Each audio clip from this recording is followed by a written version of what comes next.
মই ৰীতামণি, মই বৰ্তমান গুৱাহাটীত আছোঁ। মই মানে আজি এবছৰ আগৰ পৰা এটা সংস্থাৰ লগত জড়িত হৈছিলোঁ আৰু তাৰ পৰা মই বহুত ধৰণৰ সুবিধা লাভ কৰি আছিলোঁ আৰু মোৰ দৰে সেই একেখিনি সুবিধা এগৰাকী বাইদেউ লৈ আছে। আজি মোৰ লগত তেওঁ আছে, শুনকচোন তেওঁনো কি কি সুবিধা লাভ কৰিছে, তেওঁৰ মুখেৰে শুনি লওঁ।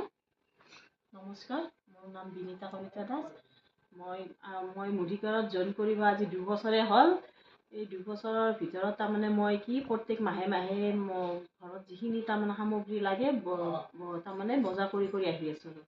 তাৰে ভিতৰত তাৰমানে কি হয়, 6 মাহৰ মূৰত তাৰমানে আমি এখন ফ্ৰী কুপন পাওঁ। সেই ফ্ৰী কুপনখনত তাৰমানে আমি নিজৰ ইচ্ছামতে আৰু বস্তু ল'ব পাৰোঁ। এইবাৰ তাৰমানে মোৰ কি হ'ল, এবছৰৰ মূৰত 2খন কুপন পাইছিলোঁ। তাৰে ভিতৰত মই পইচা পালোঁ 5,322 টকা।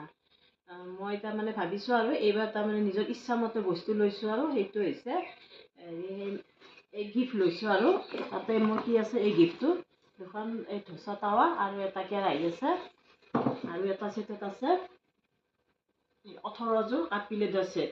মই নিজৰ ইচ্ছামতে লৈছোঁ আৰু এইবাৰ বহুত সুবিধা পাইছোঁ আমি মুদিকাৰত জড়িত হৈ পেলাই।